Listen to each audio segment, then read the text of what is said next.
Само 15 минути пред објава на Трамп за војната во Иран, одредено количество на нафта се продава за половина милијарда долари. Минута подоцна, цената паѓа за 14% и некој заработува милиони.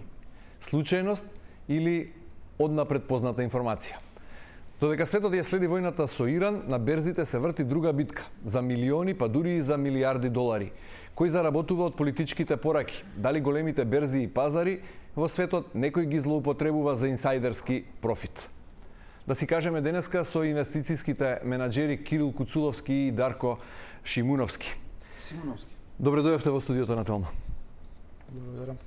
Во време на тензии на војна природно е пазарите да реагираат во секунда, но она што го видовме последниве недели отвора сериозни дилеми, огромни трансакции со нафта, вредни стотици милиони долари се случуваат само минута пред клучните политички пораки на првиот човек на САД и веднаш потоа цените нагло паѓаат, берзите растат, а оние што тоа го предвидели и вложиле многу пари заработуваат милиони. Дали станува збор според вас како луѓе кои долго време работите како инвестицијски менаџери и советници, станува збор за врвна пазарна стратегија, за среќа или пак за нешто што оди чекор понатаму? Вака на прва, па потоа ќе зборуваме во детали. Јас започнам, може? Повелете, да. И како претходниот пат кога се видовме тука, повторно да кажам, ова е еден од најпредизвикувачките моменти во мојата кариера, се почесто и почесто ги добиваме. И тоа што го видовме на бирзата веќе станува нормала.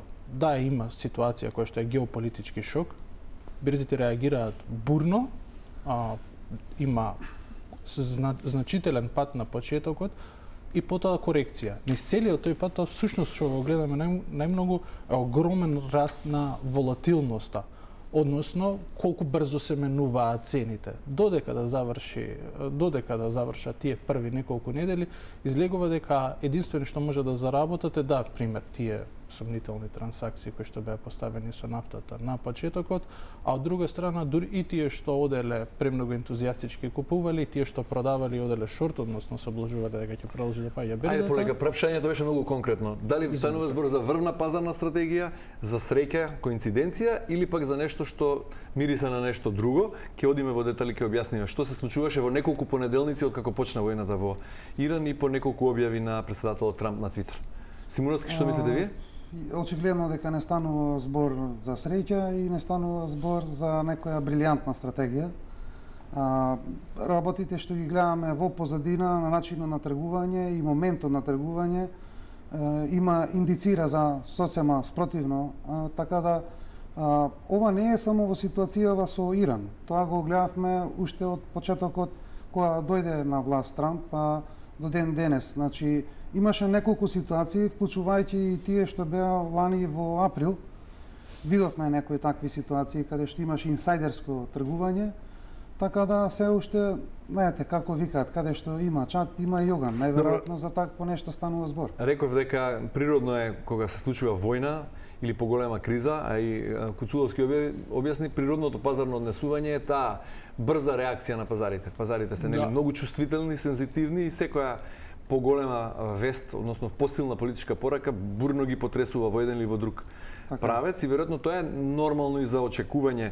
Она што е чудно, што она што го спомнавте вие се повторува неколку пати во неколку наврати од како почна војната во Иран на 28 февруари, неколку понеделници во март кога вообичаено берзите се тивки или тој период за тргување нема ништо посебно, кога не се очекува одлука од федерални резерви, кога нема ништо значајно во економијата, се случува прво голем обем на трансакции, а и по суми на вложени и пари. И тоа е нешто што мириса чудно и што ги тера дури американските власти да отворат истрага. Меѓутоа, како вовет, објаснете на почетокот наједноставно што значи тоа да се инвестира, да се тргува шорт со нафта и како се заработува кога цената паѓа.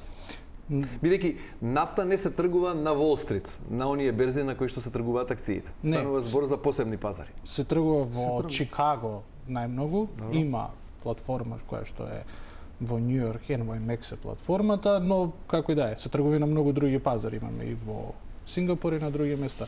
Да се тргува шорт наједноставно објаснато е да се купи осигурување против падот на нафтата, односно дека ако цената на нафтата падне, тогаш ќе добиеме пари. Добро. Накратко кажано, Со еден пример, например, нафтата тој понеделник и тој во 8 часот наутро по американско време цената изнесувала $108 за барел.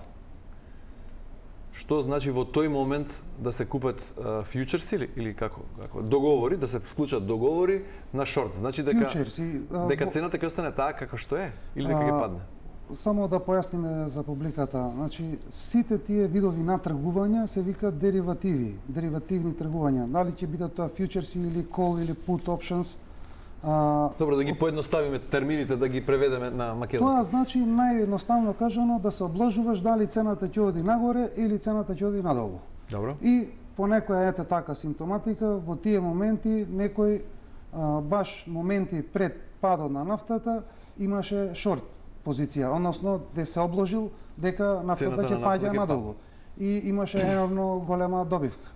Тоа се случи. За потсетување само, за гледачите станува збор за тој понеделник на кој му предходеше најава од страна на американската администрација, веројатно и лично од претседателот Трамп, дека ако до тој момент Иран не попушти на неговите барања, ќе разори енергетската инфраструктура на земјата и веројатно сите исплашени од таквите најави прогнозираат дека цената на нафтата ќе расте до недоглед, бидејќи уништена инфраструктура, неможност за нафта, нели, и се повисока цена. Меѓутоа, веднаш во понеделникот Трамп вели давам дополнителен рок, ништо од ова нема да се случи сега за сега, и цената паѓа нагло. Тие 14%, во меѓувреме има уште еден датум со такво тргување на 15% кога паѓа нафтата и за колкава сума станува збор? Колку пари може да се заработат со еден таков договор? Тоа пак зависи колку леверидж, односно колку фактички со народски кажано позајмица, за да се обложиш дека оди цената надолу. Од тоа зависи. Значи може да биде пута 5 од вложените средства, може да биде пута 10. Значи тоа зависи од тој што одлучи да тргува. Тој како во обложувалница? Па така нешто, може да се објасни така, затоа што де факто ти се обложуваш дали ќе оди горе или ќе оди долу. Така да тоа е механизмот. Потребни се големи суми на пари за да се склучи таков договор, нели? Не може без пари да се Може, значи од најмала сума до најголема, зависи кој е толеранцијата на ризик на тој што ја прави тоа тргување во моментот. Така да тоа тука нема лимити, но меѓутоа како што кажав, доброто е тоа што во таков начин на тргување постои многу поголема можност на заработка со пари што ги немаме, но ризикот како со пари што ги немаме? Па тоа значи дека ако пример да речеме ако имаме да речеме 1000 евра облог дека нафтата оди надолу и ако имаме со позајмица леверидж што го 5 пута 5, значи ние де факто имаме како да имаме 500 наместо 100 првично што ги имаме. Но мора на пазарот да пристапиме со одредена сума. Не можеме без пари да тргуваме, тоа велам. Тоа кажувам, дека сакам да кажам дека тие 100 вредат како 500 ако се погоди тоа. А ако точниот резултат. Да, ако не се случува познато во тргувањето margin call, каде што мора да се покрива позицијата затоа што веќе си во минус ако оди хипотетички нагоре, а си се обложил да оди надолу. Мислам дека вака најпластично Куцулски можете да додадете нешто за да се дообјасни како. Прво рековме на Wall Street не се тргува со нафта, се тргува на берза во Чикаго. Се тргува и во Wall Street затоа што има ETF-и на нафта. Така да секој може од секаде да тргува, вклучувајќи и Wall Street. Wall Street оди на ETF, тоа се фондови што се врзани со цената на нафтата и како што се специализирани менувачници за комодитети, како што ги спомна колегата за во Чикаго, и тие тргуваат директно со самата нафта. Сега Комисијата за тргување со деривати што отвори истрага во меѓувреме по овие неколку сомнителни сделки, забележа дека истите играчи, истите трговци кои се обложувале на шорт, односно дека цената на нафтата ќе падне за кусо време, играле на обратен процес, на лонг, односно дека берзите, акциите на берзата цените ќе се зголемат, што е природно кога нели има добри вести дека војната наскоро ќе заврши или ќе има примири или има мировни преговори, цената на нафтата ќе падне, меѓутоа цената на акциите на берзата ќе се пораснат, ќе се раздвижи берзата, така и тоа е природно. Да. И тука некој заработува двојно. Да. И од едниот процес и од другиот процес. Може и во исто време да се прават, ако нели Тоа е ако нормално пазарно стратегијата- однесување, нели? Нормална пазарна стратегија. Дефинитивно, така и се однесува и целиот пазар и повеќето значителни институционални трговци. Всушност тоа што пробуваат сите берзи да го направат е да ја вкалкулираат цената на долгорочно повисока нафта. Што тоа значи за светот? Не е прашање на нели специфично дали војната ќе продолжи или дали ќе се рушат мостови и сето тоа, туку тоа што значи за цената на нафтата, затоа што тоа има далекосежни последици по сите сектори. Добро, сега како изгледа во пракса една трансакција од половина милиарда долари, бидејќи во тој еден понеделник после во третата седмица на март беше забележена сума од половина милиарда долари, за каков обем на договори станува збор. Не може да се случи ова што Симуновски го вели, некој без пари да пристапи да склучи договори. Мора да има огромна сума на пари. Јасно. Тоа во превод значи дека не станува збор за трговци поединци кои од дома за лаптопот седат и тргуваат.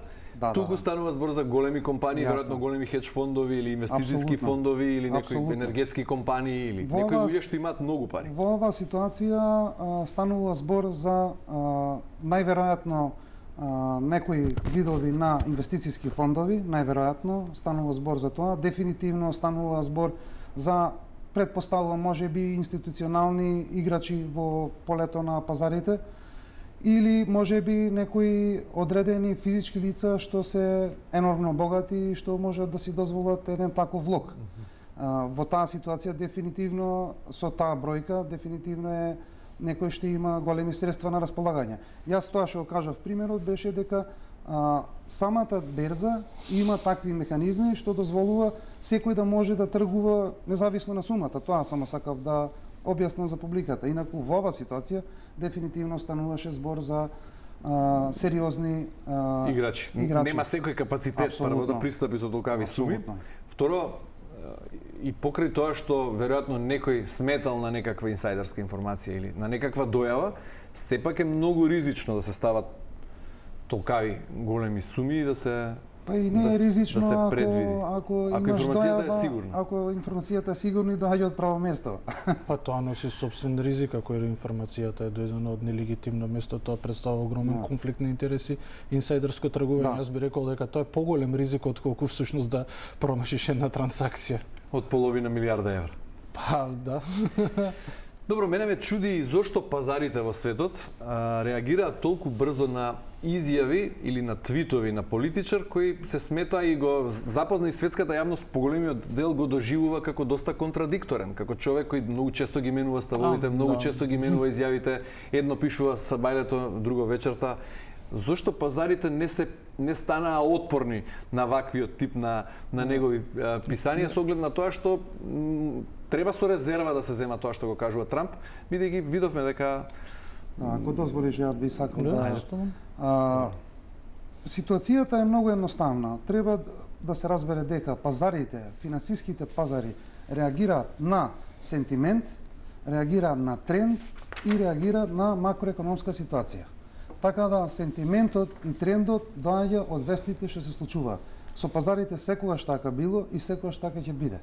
Затоа што пазарите се реагира на такви краткорочни случувања, но меѓутоа и се пред своето време кога треба одредени работи да ги видиме во економијата, пазарите веќе тоа го оставаат во нивната цена, дали ода надолу или ода нагоре. Али во оваа ситуација дефинитивно станува збор за сентимент и па дури и тренд. Добро, или да го направам прашањето подиректно. Инвеститорите на тие пазари веруваат во ваквите пораки на Трамп или пак реагираат дека ризикот на вистина може да се Ова е повеќе дека може би се точни на вистина пораките. Повеќе е реакција. Повеќе реакција, особено тоа доаѓа овие големи промени што се случуваат на пазарите, ги прават институционални играчи. Не можат тоа да го прават физички лица, дефинитивно. Но меѓутоа во нашите колеги ширум светот, вклучително Америка како најголем, најсилен пазар, дефинитивно тие сакаат да го намалат ризикот и затоа сакаат да се осигураат дека ако веќе таа вест што дошла, дека најверојатно добро е за нивните средства да реагира според таа вест. Дали е таа позитивна или негативна. Добро, освен ова што се вели сензитивност и брза реакција, што е природна, дали можеби станува збори за алгоритам, бидејќи нели напредна технологија, дигитализација, можеби се ставени таму и клучно и автоматизирано е тоа кога ќе има зборови како примирие, завршување на војна, нагло да се цените на берзите да растат на акциите, или обратно, или повеќе станува збор за сепак човечка одлука, човечки потпис? Па, алгоритми не се воопшто нови алгоритми, постојат на берза алгоритмско тргување од рани 2000-ти. Тоа што мислам дека малку и се уште го немаме прифатено е колку индивидуални ритейл, малопродажни трговци постојат на берза и колку тие допринесуваат во волатилноста и во бурните реакции и тоа што го видите. Например, јас ако ставам алгоритам, и на тој алгоритам му кажам во ред, земај сето тоа што нели претседателот на САД или некој друг политичар го кажува со огромна резерва, земи го со огромна резерва, спореди го спрема други извори, следи трагата на како реагирал пазарот и сето тоа. Тука веќе додавам некоја ладност, нели, во правењето на одлука. Но просечниот индивидуален трговец, и тоа го гледаме кај нашите клиенти, вега дека реагираат бурно кога има вакви промени. Секогаш има една доза на паника, леле, дали сега светот ќе пропадне, што ќе се случи, дали ќе има војни и сето тоа. И затоа се особено кога Трамп ќе денови. напише, претседателот на најмоќната држава во светот ќе напише дека ќе уништи енергетската, сега ќе видите вие ќе се уништи една цивилизација, имаш и такви. Да. И командант на врховните сили со извршна моќ врз војните сили на САД. Не постои министар кој што би можел да го сопре во целата таа структура. И да, затоа можете да разберете зошто се бурни реакции. Особено тие помалите инвеститори. Да, зошто вие не би биле исплашени доколку го прочитате, тоа имате вложено целата своја животна заштеда? Добро, од друга страна велите, многу е поопасно и поризично, барем според нормалната логика, некој да тргува со инсайдерски информации, односно да добие дојава, па да игра според таа информација, отколку да загуби голема сума на пари, да оди на среќа и да погоди веројатно. И во таа смисла, што е потешко да се поверува сега? Обратно го поставувам прашањето, дали дека некој 3 пати поред погодил кога се кладел со стотици милиони долари или дека имал пристап сепак до информација до која не смел да има. Изгледа сомнително, нели? Изгледа сомнително. Ајде да видиме што ќе излезе од истрагата, да се надеваме дека во тие западни институции многу поригорозна ќе биде истрагата и како ќе излезе на крај. Верувате дека ќе биде поригорозна истрагата во услови кога контролните агенции во САД кубурат со кадар, подготвувајќи емисијата, прочитав дека Комисијата за хартија од вредност од 32 инспектори се свела само на 20 инспектори. Дека многу луѓе од административните комисии што треба да го контролираат ова, немаат доволно луѓе. Си заминуваат луѓето од работа. Веројатно и вие знаете сте. Немам причина да мислам дека истрагата е компрометирана до сега, немам доказ и не би сакал да шпекулирам. Каде е границата помеѓу легитимна пазарна стратегија и злоупотреба на информации? Видлива ли е таа? Јасна е, прецизно одредена законски или пак може да станува збори за сива зона? Дали ако некој човек од најблискиот круг на претседателот, од администрацијата негова, зборува со пријател кој предводи инвестициски фонд и само му рече не се грижи, нема да се продлабочи војната, е доволен сомнаш или доволно кажал како Па не се толку аматери, знаат што прават, не оди преку инвестициски фонд. Дали се поставени јасни граници или сепак станува збор за Границите се поставени во трастовите кои што ги имаат формирано, кои што теоретски би требало да заштитат од такви манипулации. Сега е прашањето дали управителот на трастот има дојдено до тие информации пред да дојде целата јавност или не. Доколку немаме доказ дека управителот на трастот не добил таква информација, не можеме да сметаме, да кажеме да, дефинитивно се случила злоупотреба, за тоа треба докази, треба нели. Затоа велам колку е тешко или лесно да се докаже нешто вакво во пракса. Каде е разликата од пријателски разговор по телефон до дојава на информација специфична? Докажување на вакво нешто е екстремно тешко. дефинитивно, но меѓутоа сомнежите од тука произлегуваат од овие видови на тргување. И од тука се појавуваат сомнежите. Али според мое оценување, јас се следам доста американската економија и општо и ситуацијата во САД. Секогаш најголемиот фокус и мој личен и за нас како фонд е америчкиот пазар, дефинитивно. Така да мислам дека се уште многу работи се нејасни, има индикации на злоупотреба, затоа што има еден вид на етичко, како етичко треба да се тргува, кога станува збор за фонд менаџери и така натака. Инсайдерско тргување е една од сериозни прекршоци, дел од сериозни прекршоци што би можеле да се појават, но сепак се уште без круцијален доказ не можеме така само да шпекулираме дали било така или не било така. Еве еден брокер од голем хедж фонд во Њујорк, еден од коментарите што беа дадени после ваквите сомнителни трансакции, вели тешко е да се докаже причинско-последична врска, но мора да се запрашате зошто имало толку агресивна продажба 15 минути пред објава на Трамп, а сомневање изрази дури и спикерот на иранскиот парламент Галибав, кој ја негираше изјавата на Трамп дека САД и Иран почнале преговори, и тој рече ова се лажни вести заради манипулирање со финансиските и нафтените пазари и за бегство на САД и Израел од мочуриштето во кое се заглавени, политичка порака која додава, значи политичка изјава која додава и момент на сомнеш. И после се ова, после реакцијата и на голем број американски политичари од Конгресот и од Сенатот, особено од демократската провиниенција, Американската комисија за тргување со деривати отвори истрага. И сега што точно треба да утврди една ваква институција за да дојде до расплет на себе ова за кое ние денеска само зборуваме како нагаѓање и шпекулација? Сакам да појаснам дека делот каде што Трамп излага јавно и со смирувачки тон и смирувачки пораки, тоа го прави нормално со намера да ги заштити пазарите. Тоа било кој да беше председател ќе го направеше во оваа ситуација, во таа ситуација во тој момент. Затоа што ние знаеме дека Америка е поимот на капитализмот. Во денешна доба САД е поим за капитализам. Во таа ситуација сега во САД статистиките дури покажуваат рекордни бројки дека 47% од семејствата, од сите во САД што живеат, се влезени во берза. Дали малку или повеќе, без разлика. Така да, нормално како председател на САД, тоа е негова одговорност да придонесе да ги смири пазарите во таа ситуација. И мајки го предвид ова дека речиси половина од американците инвестираат на берза, какви би биле последиците ако се докаже злоупотреба? И за пазарите, и за довербата, и за сите генерално како инвеститори. Вие во вашето досегашно дводецениско искуство како извршни директори на инвестициски фондови, имате ли вакви случаи, еве, кога во светот некаде се тргувало врз база на инсайдерски информации? И каков расплет тоа добило? Само корекција, јас сум член на неизвршниот одбор на директори во Вегат, за волја на вистината.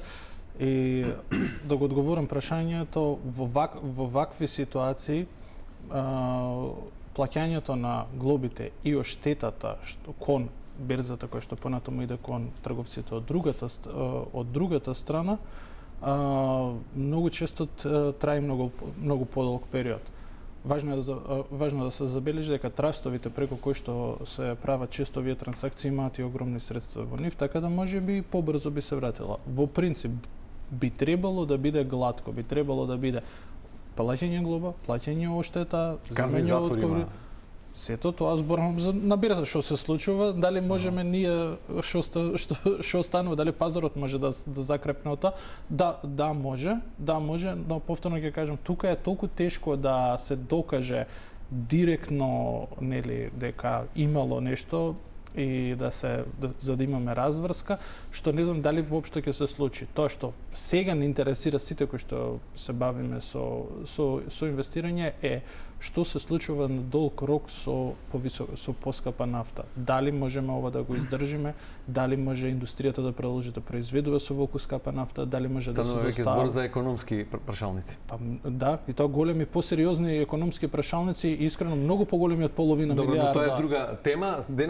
денешната тема е овие тргувања сомнителни. Да. И сега прашањето е пак конкретно, еви да го продлабочам и да го надоградам.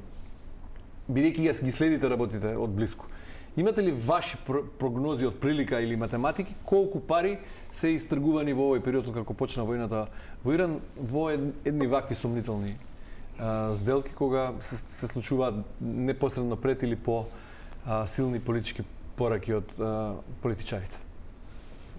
Конкретно За немам... колкави суми станува збор? Конкретно немам точна екзактна сума, но меѓутоа знам дека станува збор за трилиони долари истргувани во овој период. Затоа можам да потврдам дека дефинитивно многу големи суми на тргување. Волуменот на тргување во таквите ситуации растеше од тоа просечното што обично се случува. Гледавме дека на одредени акции ETF-ови, особено на ETF-ови за нафта, за суровините на нафта, за Brent oil, за crude oil, имаше доста голем волумен на тргување. Дали во дел од вашите просекот? Дали во дел од вашите кариери досега сте биле сведоци, односно сте слушнале, виделе некаде во светот да се тргувало врз база на инсайдерски информации, па потоа да следела санкција, да бидел докажан случај и такво нешто? На кој може да се присетите во моментов?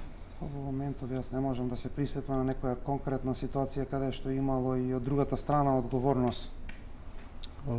Па бидејќи има толку енергија, толку нафта и толку енергија во прашање, мислам дека најблиско до ова би било Ендрон, доколку се Кој, како говорев? Ендрон. Да, Ендрон. Да. Рани 2000-те, огромна енергетска компанија, внатрешни манипулации се за тоа, но доколку се разгуби половина милиарда долари вака вложени и вака направени, веројатно би било близу Ендрон. Добро, војните и геополитиката секогаш создаваат можности за огромни профити. И веројатно историски може да се присетиме, не е само сега.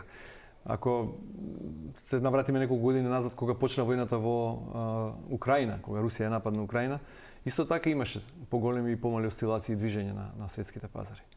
Типично секогаш кога се појавува некоја криза или геополитички конфликт, војна, обично берзите во рок од еден месец има голема волатилност и се случуваат падови.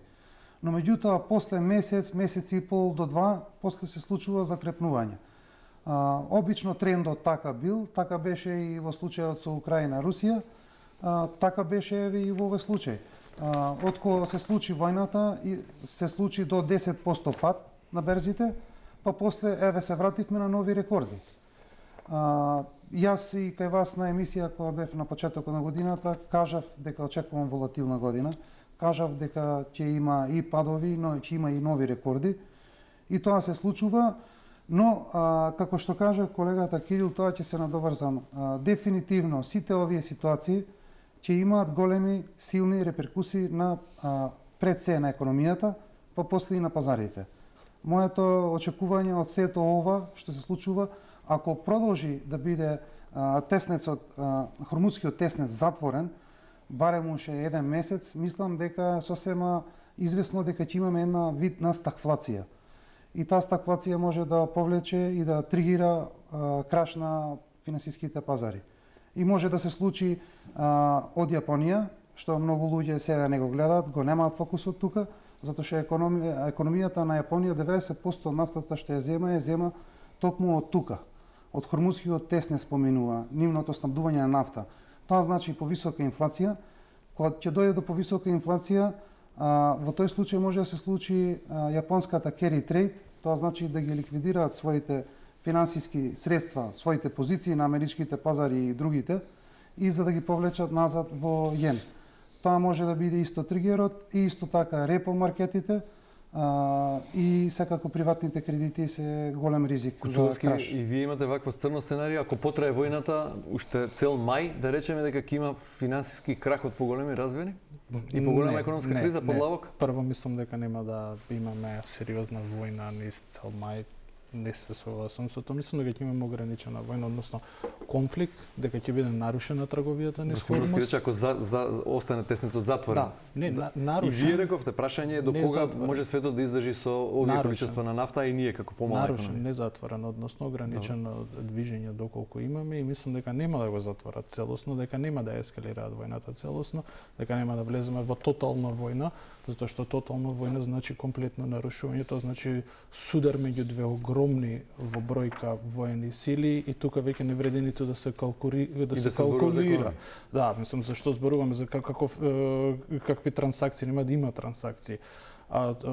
Тоа што јас верувам дека ќе се случи е дека ограничен конфликт ќе продолжи уште долго време, исто како што мислевме сега во Украина, ова движење, овој батальони се реперкусиите, ако тој ограничен конфликт потрае уште долго време, што ќе значи тоа за економијата и за пазарите, бидејќи сами го Скапа нафта, не прескапа, но доволно скапа за да биде проблем. Тоа ќе направи голем притисок врз индустрискиот сектор, особено во индустриското производство, но гледаме тука добра шанса за заработување од енергетскиот сектор. Така се поставени работите сега, но како што и вие кажавте, толку брзо се менуваат изјавите, што може, ако зборуваме за некоја недела, целосно обратно да биде и индустрискиот сектор да биде тој што има најголем потенцијал. А што ќе се случува на финансиските пазари во светот, па и во Македонија? Какви се предвидувањата за македонската берза во 2026 и генерално за светските пазари? Симеонски рече, може ни и крах, поголем крах на светските финансиски пазари. Само да појаснам. Кажав дека може да има стагфлација и може да има пат, не крах. Не кажав крах. Крах е веќе нешто подраматично, тоа се случува во тек на рецесија. Не очекувам рецесија, но меѓутоа Хормузскиот теснец не е буквално затворен, но меѓутоа знаеме дека можеби над 90% од бродовите што поминувале таму не поминуваат, не носат нафта. Плюс имаме оштетување на нафтените полиња во Саудиска Арабија, на плинот во Катар и други веќе инфраструктурни нарушувања. Тие инфраструктурни нарушувања дефинитивно не можат да се решат преку ноќ. Ако, пример, војната заврши утре, на една нафтена платформа, за да го врати старото производство што го имале, ќе им треба барем пола година. Висока цена на нафта во догледен период. Да, не може тоа високата цена на нафта да биде без никакви реперкусии на економијата. Апсолутно јас стојам за тоа дека ако продолжи вака, во ова темпо, со затворање на Хормузскиот теснец, односно минимално приот на бродови, сметам дека стагфлација е сосема известна работа. Тоа веќе ги гледаме првите знаци во ЕУ. ЕУ, јас многу пати сум зборувал години уназад дека ЕУ има проблем со енергијата. ЕУ не се насочи кон енергијата да го реши проблемот, и каде што се снабдуваше со газ од Русија, се скара, знаеме приказната, и тоа е многу негативно на последиците на економијата, затоа што производството, за да имаме ефтини производи, мора да имаме ефтина енергија. Во случајот енергијата е висока и тоа ќе има дефинитивно реперкусии на светската економија. Ајде да се вратиме на темата. Вие како инвестициски менаџери, ако се најдете во ситуација каде пазарот се движи пред веста, што правите? Како вие реагирате директно? Следите, се повлекувате, игнорирате, тактизирате, калкулирате, му давате шанса на времето или? Слободно, Дор. Ние конкретно во Limitless Fund Management кризата исто така ја употребивме и позитивно за нашите клиенти, со тоа што имавме активно тргување на нафта. Тука во тој дел, во тие тргувања остваривме доста профит, имавме доста насочување кон нафтени компании, исто така имавме многу добри резултати. Не генерално периодов, мислев на оние 3 сомнителни дена, кога имаше твит па брза реакција. Секој еден менаџер треба да реагира на таквите случувања, така да и ние реагиравме во тие случувања. Имате клиенти кои тргуваат со нафта? Не, ние пошто сме приватен инвестициски фонд, тоа ние го правиме исклучително менаџерскиот тим. Јас и финансиските советници и менаџери со мене што се така да. Куцуловски, дали вие ги игнориравте овие случувања на... Во голема мера, да. Зошто така се одлучивте да бидете воздржани? Затоа што поголем беше ризикот да се влезе во шорт позиција во тие неколку дни и тоа да се затвори, да се земат парите, повторно да се влезе лонг, поголем беше ризикот тогаш дека тоа нема да се направи, посебно на толку многу портфолии, толку многу сектори низ кои што ние сме распрснати, отколку да го направиме тоа што го направивме. Во тој период почекавме, што имаше екстра ликвидност за време на деновите во црвено да купивме, и на пример Вега Технологија инвестицијскиот фонд од почетокот на војната во Иран до петокот сега, април 24, направи 21% профит. Со тој пристап, со трпение и со правилна секторска изложеност. Добро, и како заклучок со неколку збора, бидејќи мораме да се одјавуваме, дали од себе ова што го зборувавме до сега, надлежните ќе си вршат истрага и ќе видиме до кој резултат ќе дојде. Меѓутоа, генерално од себе ова што го анализиравме, дали е поверојатно дека некој ја контролира ситуацијата или дека некој едноставно заработува од непредвидливоста? Дали некој го контролира процесот или заработува само тоа така како што е динамично, само кусо затоа што мораме се одјавуваме? Океј. Да, некој заработува во позадина, тоа не треба да не спречи да ние бидеме спремни против идна инфлација и рецесија. Сите треба да продолжиме да инвестираме во себе си и во иднината. Контролира или или се снаоѓа во несигурност, плива добро во несигурноста? Па, како што гледаме, по доста индикации укажуваат на такви работи, но меѓутоа не можам ништо да кажам додека не се докаже дека е така на тие сомнежи, али како што кажав, високата нафта ако потрае, тоа реагира на транспортот реагира на храната, на производството, така да сите тие работи ќе имаат импакт на економијата и ќе имаат импакт на пазарите.